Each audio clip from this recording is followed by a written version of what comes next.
Nous sommes de retour pour cette deuxième partie avec toi, Jessica Mnisa. Et on a fait une pause dans laquelle les éléments s'abattent sur nous. Il y a une grosse pluie ici à Kigali, les éclairs, et on doit certainement entendre la pluie dans le podcast. En résumé, très court résumé, on a traversé un peu ta vie à travers 3 objets. Un vernis, un ongle, un stylo, un micro. Et on a discuté d'idéologie, de racisme, d'être une femme aujourd'hui et bien d'autres choses que je ne peux pas résumer si rapidement.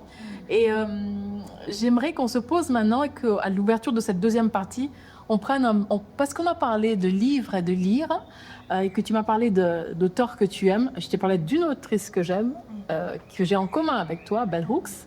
Et tu m'as dit que ton livre préféré, c'était All About Love. Et j'ai pensé que peut-être on pourrait lire un extrait qui te plaît ou que tu choisis par hasard du livre. Voilà. Et du coup, j'annonce pour celles et ceux qui parlent français qu'on passe à l'anglais.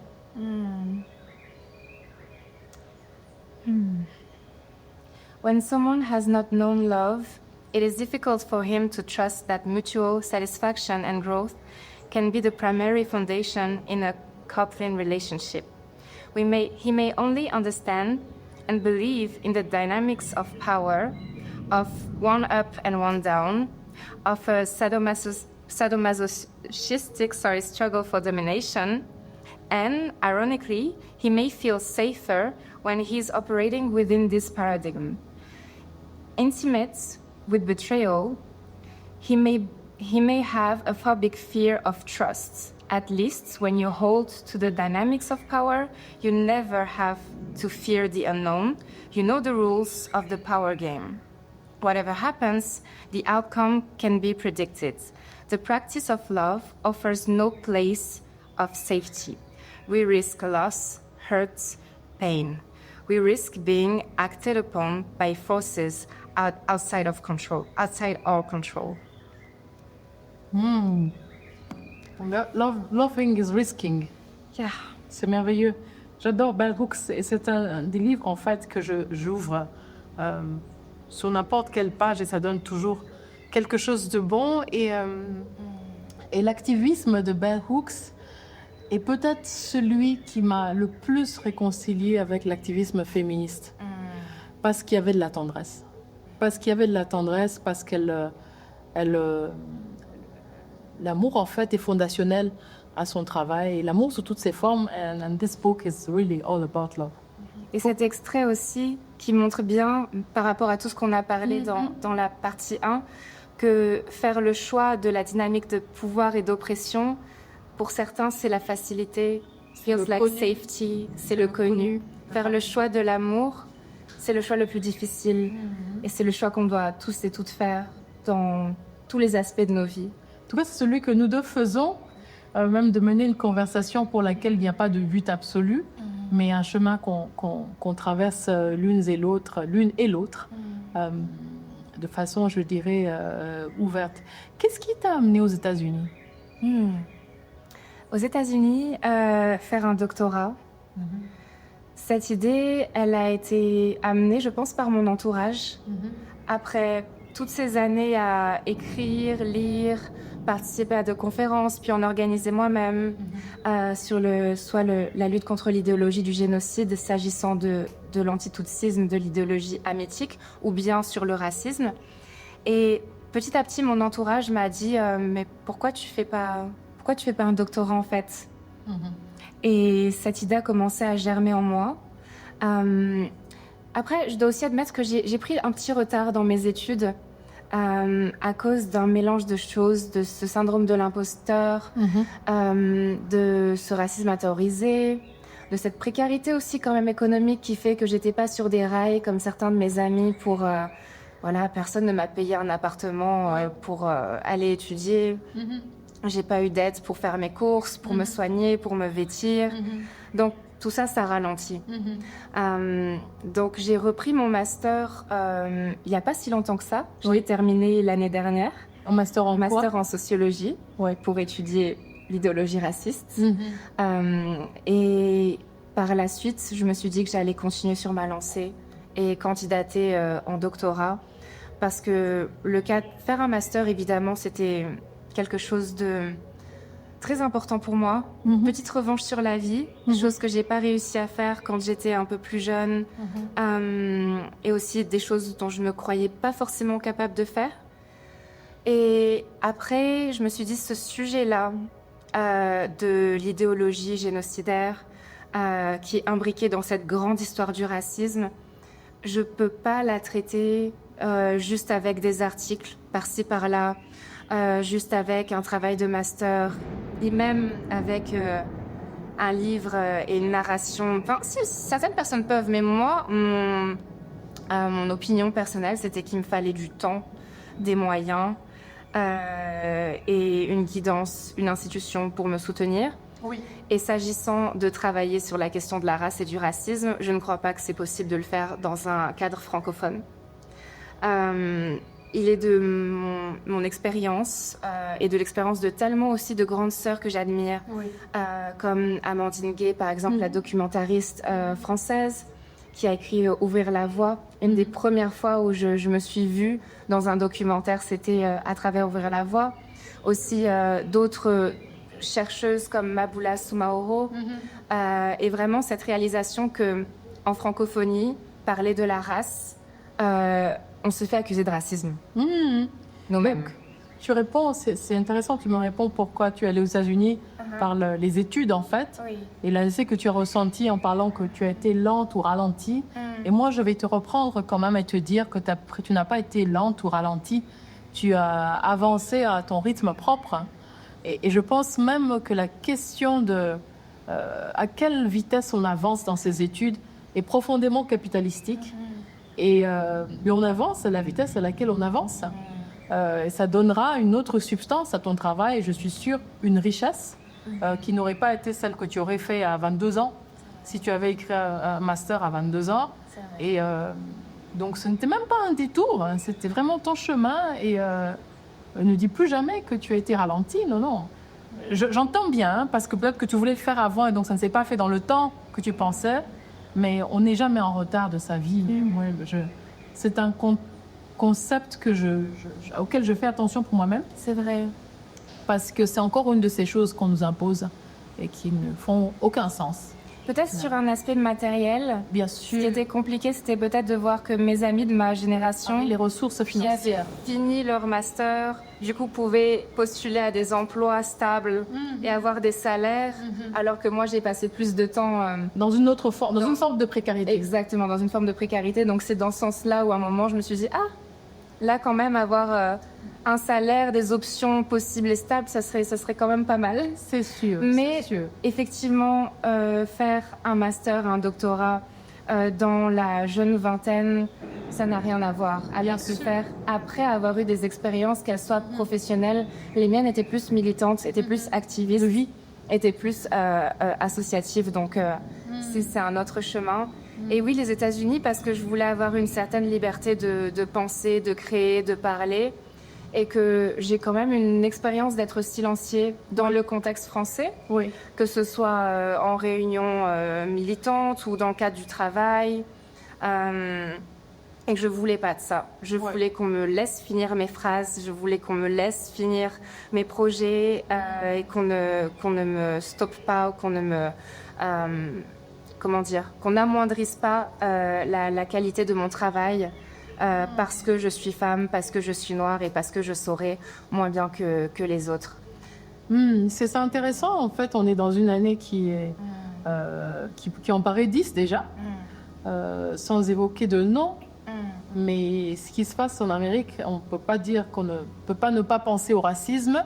Mais le paradoxe encore, un de ceux dont on parlait aussi précédemment, c'est de se retrouver à New York et se dire que c'est la vie dans laquelle tu travailles sur cette question du racisme et qui serait probablement plus difficile, voire impossible pour toi, de le faire en étant quelque part en France. Oui, parce que je vois beaucoup en ce moment des intellectuels et des professeurs français dire « Oh, nous devons sauver l'académie américaine ». Et certes, les coupes budgétaires sont terribles, les attaques à la pensée sont vraiment une partie prenante des systèmes fascistes. Ils n'aiment pas les universités, ils n'aiment pas les académiques. ils n'aiment pas la penser. Mais pour autant, c'est pas l'Académie française qui va sauver l'Académie américaine parce qu'elle n'échappe pas à son propre fonctionnement, partie intégrante de la suprématie blanche. Et les expériences que j'ai vécues en France m'ont vraiment fait... J'étais persuadée qu'il fallait que je parte. Absolument. Tout simplement. Ouais. Et d'ailleurs, les premiers mois en dehors de la France, c'est marrant, j'avais un réflexe. D'abord ici au Rwanda, puis aux États-Unis, mais je crois que je l'ai même quitté déjà ici au Rwanda. Quand on me posait une question dans le cadre d'une réunion, j'avais tendance à parler comme une mitraillette, sans respirer. Parce que je me dis, à tout moment, quelqu'un va me couper, va me silencier, avant que je puisse finir d'exposer mon propos, ma pensée. Et ça, pour quitter ce réflexe, au début, j'avais vraiment l'air bête. Hein. On me posait une question, je parlais comme une mitraillette, je respire pas, et puis d'un coup, je fais... Et là, les gens continuent de me regarder, et je comprends que, en fait, je pouvais continuer à parler. Et respirer. Et respirer. Et prendre ton temps. Et prendre mon temps. Et... Parce qu'en plus, on élabore en parlant. On ne sait pas forcément toujours comment on va finir une idée quand on la commence. Totalement. Donc, quand couper la parole, c'est un acte de domination d'une extrême violence. C'est genré, C'est ton quotidien. c'est racialisé, c'est souvent aux mêmes personnes qu'on le fait avec autant de vigueur. Et donc, non, faire de la recherche dans ce Contexte. contexte. Mais tu sais, tu me fais penser à quelque chose. Moi, je suis arrivée en Suisse, j'avais pas 19 ans. Et j'ai vécu plus de 20 ans. Même 25 presque. Et j'ai le souvenir quand je me suis installée ici, alors que je parle français vraiment, j'ai l'impression que je pense en français, et me dire, en fait, maintenant quand je parle, je ne suis pas stressée. Comme un poids qui tombe de mes épaules, et j'avais pas l'impression que c'était dur de m'exprimer là où j'étais. Et puis j'ai réalisé qu'en fait, il y a quelque chose qu'on prend pour... qui est difficile à décrire. Quand tu n'es pas dans ton milieu d'origine, si je peux dire pour mon cas, quelque part, tu es dans une espèce de guerre à basse tension. Tu ne te réveilles pas tous les matins en disant « je vais à la guerre », parce que sinon ce serait déprimant, mais il y a quelque chose qui fait que ton organisme est en alerte, est en effort, et puis tout d'un coup ici, j'avais moins d'efforts à faire. J'avais moins d'efforts à faire, à respirer, à parler, à ne rien dire d'ailleurs. Et je n'y avais pas pensé avant. Mais je pense que quand on est dans un système, dans une oppression systémique, une partie du système nerveux est en guerre et on ne le sait même pas. On ne le sait que quand on a l'expérience du contraire, en fait. L'expérience du repos. Et je ne sais même pas si nous, les femmes, et les femmes noires dans certains contextes, si on sait même pour notre système nerveux ce que c'est d'être détendu. D'être détendu. Des fois, j'aimerais prendre mes copines et dire « mais partons », et puis on ne s'habille pas, et puis on ne dit rien, et on ne fait rien. Et le ne rien faire peut être stressant. C'est tout un sujet hein, de se sentir en fait détendu dans son expression, dans son être. Et du coup, d'articuler une pensée, hein, d'écrire. C'est pas pour rien qu'il y a, je pense, des résidences d'écrivains, des endroits propices ou autres. Ça ne me surprend pas que ton débit de parole est devenu plus ralenti. Oui, plus ralenti. J'étais dans le rythme français, malgré moi, parce que j'ai vraiment des fois l'impression de mettre du temps à élaborer les choses. Et je le remarque aussi dans le cadre de ma recherche, dans ma première année de doctorat. On a des débats en classe et souvent le professeur fait une petite lecture sur un théoricien quelconque. Et ensuite, on est censé poser des questions, intervenir. Et moi, je suis toujours au ralenti, en fait. Des fois, je vais avoir une idée, mais peut-être même le jour d'après, je vais dire « Oh, j'ai pensé à ça sur le... » Tu as ton temps. J'ai vraiment mon temps. J'ai pas ralenti. Oui, c'est vrai. C'est en comparaison avec Aux autres. la majorité du groupe, où les gens sont tac, tac, tac, tac, comme ça. Et moi, ça vient après. Ça vient après. Mais je trouve ça très, très... c'est de la souveraineté. Tu sais, le monde nous imprime une vitesse et même un certain temps.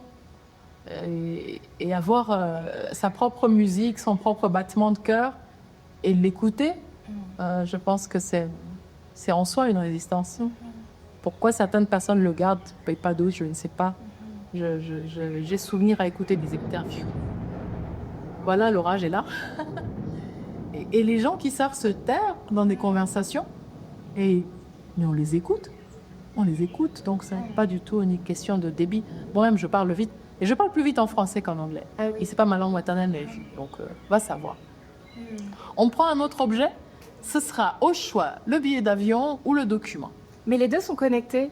Ok, Donc, tu choisis. peut-être on peut commencer par le billet d'avion D'accord, qui va me mener vers le document. d'accord. Voilà, c'est une carte d'embarquement. Et alors, en D'embarquement. quoi c'est important? Très important parce que quand j'ai eu 19 ans, j'ai pris la décision de venir au Rwanda. Et que personne ne m'y a poussé. Il n'y a personne en France qui m'a dit il faut aller au Rwanda. Et il n'y a personne au Rwanda qui m'a dit viens nous voir. J'avais été déconnectée vraiment de ma famille par les événements de la vie, bien sûr. À savoir que par exemple, mon père n'a même pas prévenu la famille de ma mère de son décès. Oh là là. Donc c'est à ce point que les choses étaient coupées et brisées. J'avais un lien avec une tante qui vivait aux Pays-Bas, mais pareil, des questions de problèmes de santé mentale, le lien s'est défait. Et donc je choisis d'aller au Rwanda. Faut pas trop me demander pourquoi, je pense que juste j'en avais besoin. Et donc je fais ce premier voyage. Ensuite un deuxième. Le deuxième, il était plus porté sur le travail de mémoire. Oui. Parce que j'étais chez les jeunes socialistes encore, j'étais membre du bureau national. Et vraiment, j'avais commencé petit à petit à me renseigner sur l'histoire du Rwanda, mais doucement. C'était encore très douloureux. Par exemple, à l'époque, quand on me demandait ah, t'es rwandaise? Ah, mais explique-nous, ton père, ta mère, c'est qui?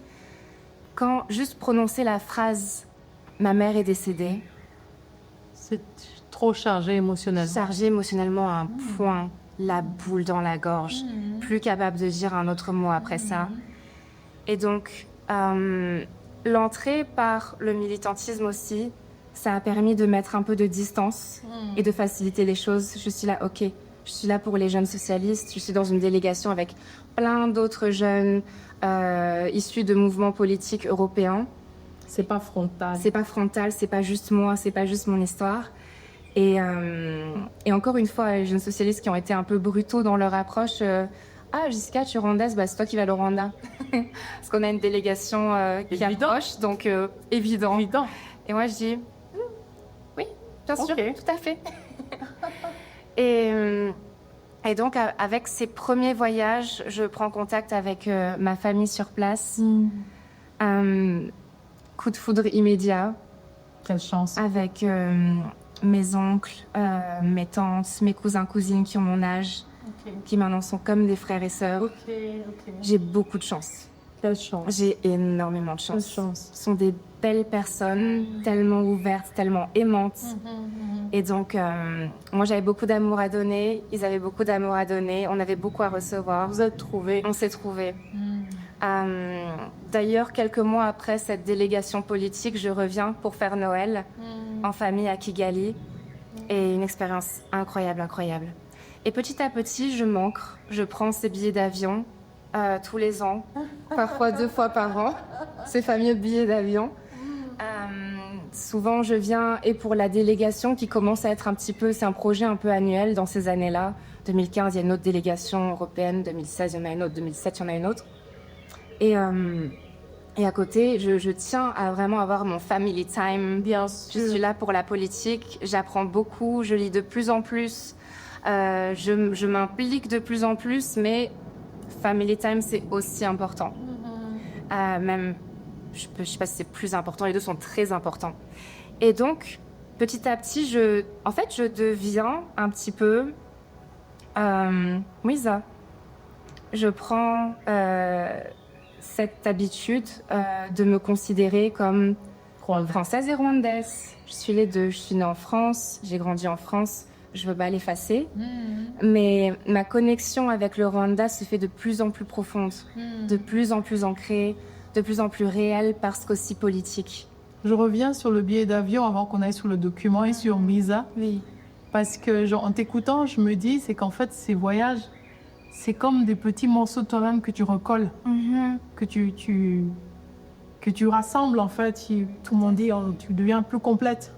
Comme s'il y avait des petits morceaux éparpillés. On a peut-être tous encore des morceaux éparpillés, mais qui viennent maintenant dans ton corps, qui font partie de ta psyché, et quelque chose en toi se retrouve en fait, tu penses pas? Bien sûr. Et je pose des questions sur le politique, sur l'histoire du Rwanda, et je pose aussi des questions sur ma famille. Bien sûr. Par exemple, on a ce réflexe ici de demander les noms de famille des ancêtres. Bien sûr. Je suis un petit peu... surtout parce qu'on est un petit pays et que potentiellement on peut découvrir qu'on est cousins, cousines. Hein. Et donc on me demande souvent c'est quoi le nom de ta maman? Oui. Je dis le nom de ma maman, Marie-Claire Mouisa. Et bon, pas grand monde qui connaît. C'est quoi le nom de Ton grand-père. ton grand-père? Et là, à chaque fois, Shogoza Baïzi, ça manque pas. Surtout dans les familles francophones. Shogoza Baïzi. Chocozaïs. Ça manque pas, surtout dans les familles francophones, surtout dans les familles qui ont été en exil au Burundi. Et donc, très souvent, pendant ces délégations, quand je parle à des personnes dans les associations Ibuka, Averger, Javerger, et que je donne le nom du grand-père, eux-mêmes, ils sont là, ils textotent un petit peu leurs parents, leur famille, et Rwandan Google. Ah oui, oui, Shogoza Baïzi, c'était ci, c'était ça, c'était comme ça. Et puis les enfants, ils s'appellent ainsi, ainsi, nan, nan, les petits-enfants, nan, nan, nan. Et là, je suis connectée et on me raconte enfin qui est ma famille, qui étaient mes grands-parents, qu'est-ce qu'ils faisaient ici. Et j'arrive donc à reconstituer mon histoire personnelle et l'histoire de ma mère.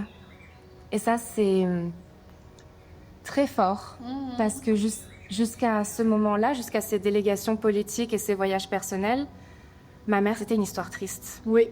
C'était une histoire traumatique. Oui. Et quelque part, j'ai réussi à la réhumaniser et à lui redonner la dignité. Oui, je t'écoute avec beaucoup d'émotion et je me dis, tu sais, les voyages, c'est ces voyages-là, en fait, revenir au Rwanda, tu prends l'avion, en fait, des ailes, tu déploies tes ailes, mais en fait, tu gagnes des racines. Tu gagnes des racines, tu parles de ta maman, de la réhumaniser, mais en fait, elle l'était. Elle était. Elle l'était, mais maintenant, c'est réel pour toi. Et des deux côtés, moi, j'ai perdu mes deux parents. Et à chaque fois qu'ils sont décédés, tu sais, au Rwanda, il y a le Kirio. Donc, les gens viennent. Tu dis, ah, mais comment s'appelle ton fils? Et je lui dis, mais pourquoi est-ce que tu n'as pas donné le nom de ton grand-père? Parce que tu sais, ton grand-père était. Et après, je vois des gens qui étaient des amis à mon père, des amis à ma famille maternelle, etc. Et tout d'un coup, je me dis, mais en fait, c'était des super-héros, mes ancêtres. Et je pense que c'est la force qui manque quand on n'a pas de racines. Ça ne veut pas dire que toutes ces histoires sont extraordinaires ou qu'on trouve des ancêtres tous glorieux. Oui. Mais il me semble qu'il y a une force qu'on ne peut pas décrire, à trouver. Pour moi, je trouve toujours un peu triste d'avoir découvert en fait mes parents après leur départ. C'est comme si aussi l'exil silencie les gens. Ils avaient tous les deux leur trauma qui fait qu'ils ne parlaient que très peu de leur vie d'avant. Et une partie, je pense, de la reconstruction de ce pays passe par les reconstructions individuelles. Les gens qui se réapproprient leurs récits familiaux et qui deviennent plus complets, hein, me semble. C'est qu'on plante des racines, on devient plus solide. Et que les histoires de vie qui s'arrêtent de façon qu'on pourrait qualifier de tragique restent des vies. Et moi, j'aime toujours à dire que le projet génocidaire, c'est un projet d'effacement. Et on ne peut pas, en fait, y trouver une réponse ou une explication. Par contre, quand on se réapproprie la vie, l'absurde devient encore plus absurde, mais la vie prend du sens. La vie prend du sens. Tu es qui tu es dans ta complexité, dans de ta mère, de ton père, etc. Et même, on a l'impression que même le chemin fait avant, en fait, était nécessaire. On comprend, et moi, j'aime quand j'arrive à un moment où, tiens, je ne comprenais pas ça de cette personne qui n'est plus, mais en fait, je la comprends. Mais en fait, je peux l'aimer, je peux l'accepter mieux. Et finalement, m'accepter mieux aussi, parce qu'on hérite de tout ça. Hein? Exactement. On hérite de tout ça. Et je trouve ça fascinant dans toutes les récits. Mais de plus en plus, je dis aux personnes âgées de ma famille, je veux pas qu'on dise je ne veux pas te découvrir à ta mort. Et j'ai un peu comme ça forcé la main à mon oncle qui a maintenant 74 ans d'écrire son premier livre. Et depuis qu'il l'a fait, mais tout le monde lui dit mais Khaled, c'est mon livre, c'est mon histoire, mais tu étais en 73 quelque part là, et puis tu es passé par où, etc. Parce que les histoires singulières ont quelque chose de collectif quand on a un petit pays comme le nôtre et une société comme la nôtre.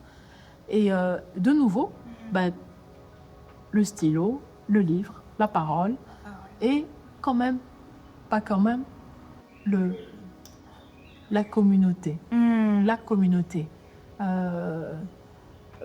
Je me pose toujours la question, parce que je suis quelqu'un qui a ma propre liberté, de qui on est sans les autres. Qui je suis sans ce que j'ai choisi, ce que je n'ai pas choisi, ma famille biologique, mais qui est-on sans eux? Et en fait, pas grand-chose. Et en fait, il me semble pas grand-chose. Et le fait que ta famille t'a embrassé et vice-versa, et que ce retour, qui n'est pas un retour, puisque tu n'en es jamais parti, toi. Moi, j'ai toujours, on nous qualifie de gens qui rentrent, mais je n'ai jamais quitté moi, le Rwanda. Mes parents l'ont quitté. Moi, je l'ai découvert. Moi aussi, mais différemment de toi. C'est un regroupement à soi-même, une recomposition, un retour à soi. Un retour à soi, un soi qu'on renégocie tout le temps. Peut-être aussi une quête spirituelle pour moi. Et je trouve ça fascinant d'écouter les différentes variantes dans les différentes histoires. Et ça bouscule nos identités d'une manière fondamentale, ces rencontres, ces réappropriations, parce que c'est marrant, on demande toujours, c'est pas marrant, c'est raciste, on demande toujours aux personnes identifiées comme métisses de choisir un peu. Bien sûr. Est-ce que tu es plus française? Est-ce que tu es plus rwandaise? Et puis le choix n'est jamais le bon. J'ai un choix qui n'est d'ailleurs pas un choix, parce que moi j'ai jamais été acceptée en France, donc j'ai pas choisi de ne pas fondamentalement m'identifier comme française. Mais surtout, ce que le Rwanda m'a fait comprendre, c'est que ce choix, il est politique. Et j'ai fini par me sentir plus rwandaise que française. Pas dans un sens biologique, pas dans un sens même de nationalité, mais pour embrasser un projet politique qui est celui de la lutte contre les idéologies de mort. Et au début, j'arrivais pas trop à expliquer ce sentiment. Quand parfois on me demandait, on me disait « Ah Jessica, toi tu commences à parler plus que du Rwanda et pas de la France. Tu es trop critique de la France. Pourquoi tu fais ce choix-là d'effacer une partie de toi ?» Intéressant. On me demandait souvent ça. Et je disais non, c'est un choix politique. C'est un choix de projet de société que je fais en me rapprochant et en m'ancrant au Rwanda. C'est le choix de soutenir ce projet de la libération, qui est un projet en continu. Sans fin. Sans fin. Et je suis désolée, c'est factuel. Je n'ai rien à me raccrocher au système politique français. Ce qui est intéressant, la question aussi qui dit que tu choisis d'effacer une partie, c'est qu'en fait, c'est ceux qui dominent en visibilité, qui se sentent moins vus. Ils disent, ah bon, vous savez où est le Rwanda sur la carte? Intéressant. Ouais, c'est intéressant que ma petite vie vous intéresse à ce point. Vraiment. Quand tu parles de ta vie, de ton enfance invisibilisée en France, tu dis, mais attendez, non, j'existe. C'est tellement cohérent. Pour moi, c'est cohérent. C'est même pas une question de préférer, au fond. Non, mais en fait, j'y suis acculée presque. Encore heureux, tu as le choix. Oui. Dans tes multiples identités, tu en as une qui te veut, qui t'embrasse, qui te prend et qui te porte. Beaucoup de chance. C'est une chance, parce qu'il y a des personnes qui ont des multiples identités dans lesquelles il n'y a même pas un espace de bienvenue. Il n'y a pas de porte de sortie. Il n'y a pas de terre d'accueil, en fait. De terre d'accueil, parce que là, on touche à quelque chose... Parce que j'utilise moins le terme d'identité que d'appartenance. Finalement, ce sont des appartenances. Elles peuvent bouger, vraiment. Elles peuvent bouger au gré de nos expériences de vie. Et parce que je trouve que le terme identité est cristallisant. Oui, c'est vrai. C'est comme si c'était essentiel. Mais il est très direct. Moi, quand j'utilise C'est vrai. identité, C'est vrai. mais dans mon esprit, je sais que les identités sont flexibles, mouvantes, Mouvantes. évolutives. Mais c'est vrai que malheureusement, dans la plupart des débats publics, identité, c'est quelque chose de terrible. Oui, il me semble que quand on dit identité, c'est cristallisé, c'est consubstantiel, c'est l'essence de quelqu'un. Et je me dis que mon essence, la tienne, en fait, est la même. Oui. Les humains, on a la même essence, mais nos appartenances sont multiples, certaines choisies, d'autres pas, et que c'est dans nos vies, on va renégocier ces appartenances-là par rapport aux espaces dans lesquels nous vivons, ceux qui nous veulent, ceux qui ne nous veulent pas, ceux que nous créons. Il me semble aussi que dans ce que tu fais comme travail, tu crées un nouvel espace qui n'est pas dans cette dichotomie. Parce que si la dichotomie, c'est un monde qui est plus petit. Pourquoi est-ce que je dois choisir entre mon bras gauche et mon bras droit? Les deux sont mes bras. Exactement. On ne te dit pas de choisir entre ton pied gauche et ton pied droit et lequel on va t'amputer. Pourquoi est-ce que je dois être amputée pour commencer? Exactement. Je suis droitière, tiens, mais je n'ai rien contre mon bras gauche. Et je pense que toutes ces questions-là qui cristallisent sur des dichotomies de surface sont aussi posées à des personnes qui ont un éveil à leur entièreté. Et ça doit troubler quelque chose. Tu as parlé d'un mot, c'est la première fois que je l'entends, articulé comme ça, les idéologies de mort. Et c'est très fort. C'est très, très fort. Oui. C'est très, très fort. C'est très graphique. Le racisme, l'idéologie génocide, c'est Oui. l'idéologie de mort. Et puis toutes leurs variantes et leurs Variante. et leurs projets particuliers, par C'est la exemple le projet de rejet de l'immigration constant en France. D'ailleurs, j'ai passé un certain nombre d'années à travailler à l'accueil des personnes primo-arrivantes parce que ça me prenait aux tripes et que je supportais pas cette politique tellement déshumanisante voilà, européenne de rejet des populations qui en fait vont quelque part retourner chercher les richesses qu'on leur a volées sur leur terre d'origine et la raison pour laquelle certains pays sont très difficiles à naviguer pour des personnes et des personnes vulnérables. Et voilà, par exemple, quand on pense au Rwanda, à la politique d'accueil des migrants au Rwanda, c'est quelque chose qui me touche. C'est quelque chose qui me touche beaucoup. Et c'est un tout que j'ai choisi d'embrasser à travers mon rapprochement, mon ancrage au Rwanda. Et c'est lié à la question du nom, parce que à un moment, j'ai commencé à vouloir ajouter le nom de ma mère, parce que c'est pas mon nom rwandais, c'est le nom de ma mère à la base, que je me suis approprié. Et je me suis dit au début, tout simplement, pourquoi je n'aurais que le nom de mon père?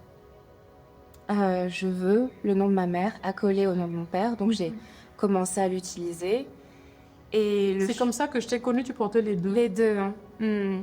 Et le chemin faisant, c'est apparu de plus en plus, comment dire, de plus en plus limpide que cette identité girondale, c'est ce pays, la France, ce côté-là de la famille. Il n'y a pas de relation. Il n'y a pas de relation vraiment genuine. C'est quelque chose de patriarcal. J'ai ce nom parce que c'est le nom de mon père. Mais derrière, il n'y a rien. À part de la tristesse, du vide, du silence, de la négligence, du gaslight beaucoup. Et donc j'ai choisi de reprendre pouvoir sur mon identité et ton patronyme. Et sur mon patronyme. Et de donner vraiment du symbole à cette manière de me présenter au monde. Ma mère est toujours là avec moi. Ma mère est toujours là en moi. D'ailleurs, pour nous, les femmes, c'est quasi biologique. Hein. On a des cellules de nos mères dans nos corps. Et des mères de nos mères dans nos corps. Avec les années aussi, des fois, j'ai des témoignages assez touchants des personnes qui ont connu ma mère, qui me disent mais ta mère c'était une révolutionnaire. Elle avait le sang chaud. Tu as de qui tenir. Et des fois, ok, ceci explique cela. Donc, ça fait sens aussi que j'ai gardé cette petite partie d'elle qui est très symbolique, ce nom. Et Ouais, je réfléchis encore. Tu vois, en français, on n'a pas de mot autre que filiation. Tu sais, on dit la filiation. Mais comment on dit quoi? La matriation? C'est-à-dire, c'est pour dire ta mère. Et ta filiation, c'est pas ton père. C'est ta mère aussi. Et c'est pourtant le fait le plus incontestable. Les pères, on ne sait jamais. Quelqu'un plaisantait l'autre jour en disant, tu sais, je pense qu'on a inventé le nom de famille, que ce soit le nom du père pour les rassurer. Puisqu'à la fin, ils sont jamais sûrs. Non, mais c'est vrai. Et dans certains pays, quand les deux conjoints, les deux parents ne sont pas mariés, en tout cas c'était le cas pour moi en Suisse, les parents pas mariés, l'enfant prend le nom de la mère, parce que c'est le parent le plus sûr. On est sûr qu'il est bien venu de ton ventre. Mais pour reprendre ce que tu disais, c'est vrai que les filles tiennent dans leur corps des cellules de leur grand-mère. Et donc, en biologie, en tout cas, le patrimoine maternel est dans le corps d'une femme et vit présente de toutes les manières dont on peut l'imaginer. Et tu as donc pris quand comme patronyme, comme nom de famille, le nom de ta mère? Officiellement en 2023. D'accord. Parce que, en fait, tout bêtement, j'avais lu un jour que la loi française avait changé. Et que ça l'autorisait. Et que ça a toujours été autorisé, mais il fallait passer par une procédure judiciaire et puis expliquer pourquoi. Et c'était un petit peu plus compliqué. Et quand j'ai lu cet article expliquant qu'on peut changer le nom pour choisir le nom de l'autre parent, que ce choix est faisable une fois dans une vie, qu'on ne peut plus revenir en arrière, et que c'est une simple demande effectuée à la municipalité. Aussi simple que ça. Aussi simple que ça, j'ai fait la procédure tout de suite. Okay. Et en fait, c'est marrant parce que j'ai pas l'habitude de parler de ça, de l'expliquer, de l'intellectualiser. C'est vraiment une expérience que j'ai d'être Mouisa, d'être identifiée comme ça. C'est quelque chose que j'ai en moi. C'est pas quelque chose que j'intellectualise tous les jours. Mais très vite, quand on a commencé à m'appeler Mouisa, je sentais que je me sentais bien. Quand on m'appelait Jessica Girondal, j'avais ce petit... C'est qui? Je sais pas. Oui, une espèce de distance, quelque chose de... Je ne sais même pas comment l'expliquer, mais Mouisa en tout cas, je me sens bien quand on m'appelle Mouisa. Et c'est devenu quelque chose d'assez naturel pour moi. Une expérience politique, une expérience sociologique, familiale, d'amour. Et pendant un temps, je ne savais pas trop comment l'expliquer. Par exemple, je me rappelle quand je suis retournée au travail, après avoir changé mon nom, j'ai vu mon petit mail, demander à ce que tout le monde prenne note du changement administratif qui avait eu lieu. Et les gens me regardaient comme si j'avais pété mon câble à la Britney Spears, quoi. Qu'est-ce qui lui arrive? Qu'est-ce qui lui arrive? Et puis, toujours dans le drama, les Français qui me disaient « Ah, mais qu'est-ce qui s'est passé? Ça va, Jessica? Du coup, qu'est-ce qui s'est passé, quoi? Il faut que je raconte mes 30 ans de vie? Non, c'est mon nom, c'est tout, c'est comme ça. » C'était déjà moi. C'était déjà moi. Maintenant, ça l'est sur un document officiel. Je pense que je l'entends et ça me donne des frissons. C'est une réclamation de soi, en fait. Une réappropriation de qui tu es. Et je me sens alignée. C'est la première sensation que je peux expliquer, c'est ça, c'est l'alignement. Quand on m'appelait Jessica Girondal, j'avais un petit côté dissocié. Mais parce que c'était une identité traumatisante. Traumatisante. Et par contre, Mouisa, de sentir l'alignement. Quelque chose de très ancré. Et ça m'a redonné confiance en moi, ça m'a redonné du courage, de la force pour continuer sur ce chemin de la recherche, de l'écriture, du combat antiraciste. Parce que maintenant, je le fais d'une position où je sais qui je suis et plus personne ne peut me convaincre que je n'ai pas ma place quelque part, que je suis moins que quelqu'un d'autre, que je n'ai pas de voix, que je n'ai pas de plume. Je doute beaucoup, encore de manière démesurée, et j'aime douter. Je trouve que c'est ça. Mais par contre, on ne peut plus me silencier et m'écraser. Ça, c'est... Mais tu sais, en Kinyarwanda, on te l'a peut-être déjà dit, hein, Izina niryo muntu. Ça veut dire le nom dit la personne. Et Mouisa, c'est belle, tu vois. Je pense que tu le portes bien. Je pense que tu le portes bien. avant qu'on arrive sur la fin, je suis en train de réfléchir à des choses dont tu aurais voulu parler, qu'on n'a pas évoquées avant J'ai une façon de couvrir la fin, qui est la façon dont on ferme ce podcast et ces conversations sur Kitchen Summit. Mais y a-t-il quelque chose dont tu aurais voulu parler que, là, tout de suite, tu te dis, tiens, on a oublié d'en parler, ou j'aurais voulu en parler, puisqu'on est ensemble? Tellement de choses, mais ça risque de mener sur une autre heure de conversation. Oui, allez, et puis nous allons décider. Ouais. Nous allons décider, c'est une chance qu'on puisse discuter. Mais pendant que tu réfléchis, je te donne quelques minutes. J'étais aussi en train de me dire que c'est important que les personnes sachent que dans certains pays, et notamment en France, il y a cette possibilité de se réclamer, de changer de patronyme, et qui est très simple, qui n'est pas une manœuvre compliquée, et qui est juste, qui est une juste justice. Tu es bien l'enfant de ton père et de ta mère, et après tout, ton prénom reste Jessica. Les gens, c'est beaucoup plus difficile de changer de genre, de ceci, de cela. Et là, tu es biologiquement, c'est ton nom en fait, c'est déjà ton nom. Maintenant, le droit rattrape la biologie, si je peux dire ainsi. Mais c'est bien que le droit permette et que des gens le sachent en fait, que c'est possible. C'est vrai. C'est très bien, très bien. Je pense pour nos enfants, mon fils, mais d'autres enfants métis, comme on dit, avec multiples acronymes.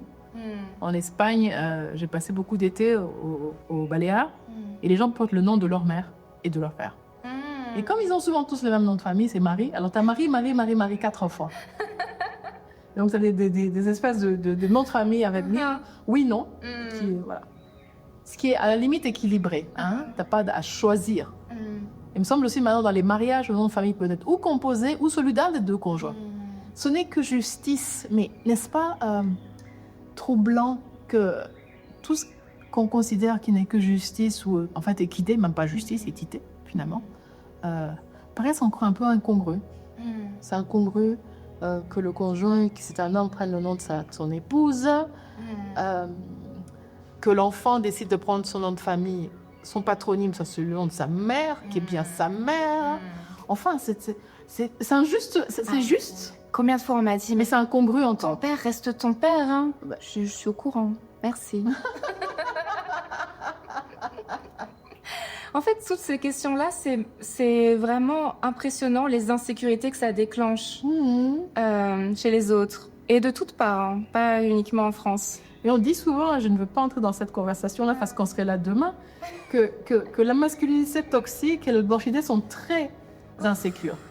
C'est insécure parce que c'est pas vrai en fait.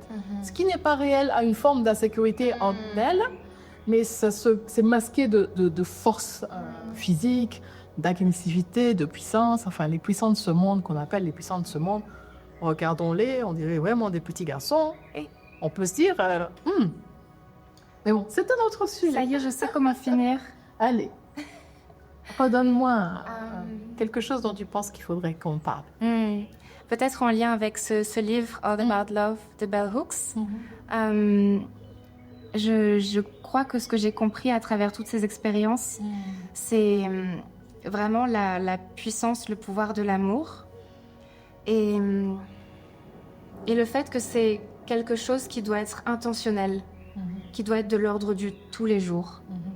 On peut aimer sa famille, être très généreux envers les membres de sa famille, c'est bien, mais pour moi, c'est un strict minimum. Pour moi, la beauté de l'amour, c'est quand on l'étend à plus étranger que soi. Même au plus étranger possible, à la personne qu'on ne comprend pas, dont on ne connaît pas la culture, mais qu'on arrive à des moments, soit de court terme, soit de long terme, peu importe, dans la vie, à étendre cet amour et à ne pas le réserver à la famille nucléaire. C'est quelque chose qui me tient à cœur. Je trouve que les familles restent un cercle de pouvoir qui est issu des systèmes les plus toxiques de la colonialité, de la suprématie blanche et de ces religions qui apprennent bien souvent la division. Aimer sa famille, c'est bien. Il faut aimer en dehors de sa famille. Être solidaire dans sa famille, c'est bien. Il faut être solidaire en dehors de sa famille. La famille choisie, c'est une famille qui est aussi importante que la famille de sang. Et d'ailleurs, on le voit souvent quand les personnes divorcent et qu'elles ont mis toute leur énergie dans leur couple. Et après le divorce, il n'y a plus rien. Il y a qui? Il y a qui? Il y a quoi? Hmm. Et ça montre à quel point c'est des liens qui sont précaires, qui Bien sont sûr. factices. Bien sûr. Donc vraiment, ce choix-là de l'amour, c'est peut-être la chose la plus révolutionnaire qu'on puisse faire. Je vais être d'accord avec toi et pour revenir ce qui se passe après le divorce, il y a plus rien. Et aussi à la disparité, comment les hommes et les femmes le vivent. Il me semble, et c'est un constat que je fais et qui m'attriste profondément, que les hommes sont très démunis après. Parce qu'ils n'avaient, surtout ceux qui n'avaient que le couple, que cette famille construite, ils ne sont pas ressourcés. Et c'est très difficile aussi, je pense que c'est c'est une des choses qui me rend triste aussi quand je vois les jeunes hommes qui sont dans la vie, j'allais dire en particulier hétérosexuels, ils n'ont pas de tissu relationnel nourrissant, qu'ils ne soient pas dans cette chose factice qui est le rapport de force au travail, qui est l'identité construite, peut-être par le physique même. Et ça me questionne. Hein. J'ai un fils de 23 ans et je me dis qu'est-ce qu'on peut faire en fait pour enrichir leur vie, pour leur et je pense que les femmes on s'en sort mieux dans les difficultés ou dans les dénouements parce qu'on a beaucoup de liens, parce qu'on met de l'amour dans nos relations, on met de l'amour avec ses collègues parfois, les gens, les voisins, les amis, eux, et on peut vivre en fait sans homme pour le coup. On peut vivre avec, on peut vivre sans enfants, même quand on en a eu, parce qu'on a du lien, parce qu'on fait du lien. Et la question de l'amour est centrale à la question de l'humain. Et là, dans les qu'on a pu, je n'appellerais pas ça des combats, parce que c'est des mots plutôt que des combats, des mots qui nous accablent aujourd'hui, que ce soit le racisme ou la masculinité toxique. Il y a la grande question de l'amour là-dedans. Comment on élève des petits garçons qui ne vont pas être des tyrans parce qu'ils ont un problème avec leur maman, ils ont 70 ans et qui dirigent un grand pays. Comment on fait? Voilà. Parce qu'en plus, c'est déprimant. Mais bien sûr. C'est des vies très déprimantes d'être dans le rapport de force, dans le tout est à moi, tout est pour moi. Et quand je me rends compte que je n'obtiens pas ce que je veux, tout le monde doit être malheureux. Voilà, tout le monde est malheureux, tout le monde doit être malheureux. Il y a de la dépression, il y a de la violence. Les addictions. Le patriarcat, comme la suprématie blanche, certes, il y a des victimes frontales, mais les oppresseurs souffrent énormément. Sont déshumanisés. Mais je me pose la question vraiment, hein, qu'est-ce qu'on fait, qu'est-ce qu'on peut faire? Mais je sais aussi que je me la pose, mais en même temps, j'essaye aussi de me dire, je mets du sens dans ma vie.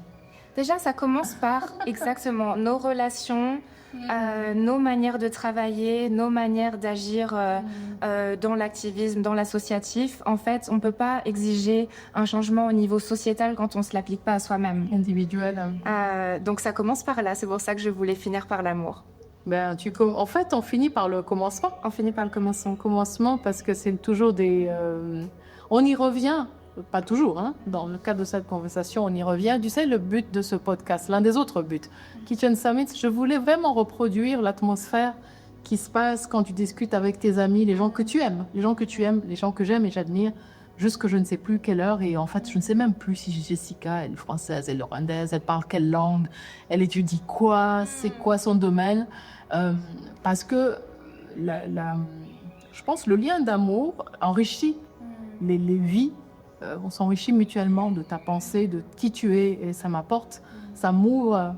Et j'espère vraiment, à travers ce podcast, parler avec des personnes qui ont à la fois le courage et la vulnérabilité nécessaire pour engager différemment. En fait, pour engager différemment, et que pourquoi pas, on nourrisse des projets satellitaires, oui. Des portraits d'hommes et de femmes un peu différents, des œuvres artistiques qui nous nourrissent, qui nourrissent notre humanité et nous inspirent. Alors, comme on a parlé de ton nom, moi je finis toujours avec une question qui a trait à mon propre nom, qui est Mounié Chouli, qui veut dire étudiant. Et en anglais, je demande toujours aux gens, what are you a student of now? Et qu'est-ce que tu es en train d'apprendre Quel est ton domaine d'apprentissage en particulier maintenant, toi, Jessica Mouisa? Il y en a plusieurs à plusieurs niveaux. Mais vas-y. Bon, déjà, je suis littéralement une étudiante En en sociologie, en doctorat. Et je continuerai à chercher toute ma vie comment soigner nos sociétés et comment construire des systèmes plus justes et plus équitables. On n'étudie pas, je pense, à ce niveau-là pour accoler le mot docteur à notre nom de famille, même si je serais très heureuse de mettre le mot docteur devant le nom de ma maman. Mais quand on étudie le racisme, c'est pour l'éradiquer. Donc c'est ce que j'étudie en ce moment. Et sinon, à un niveau plus individuel d'apprentissage de savoir-être, j'essaie d'apprendre la patience. courage. J'essaie d'apprendre à être plus patiente. Voilà, c'est mon petit objectif. Tu es à l'école de la patience. À moyen terme, je suis à l'école de la patience. Merci d'avoir passé ce temps avec moi. Merci beaucoup De m'avoir ouvert ta vie si généreusement, de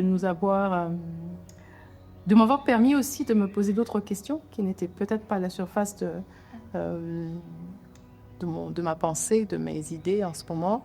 Et puis j'espère qu'on aura un autre moment, d'autres épisodes, qu'on se tiendra au courant de ce que l'une et l'autre faisons dans ton doctorat, dans tes autres activités. Est-ce qu'il y a une information, une actualité à laquelle tu aimerais d'ailleurs faire référence si on te cherche, si on s'intéresse à ce que tu fais?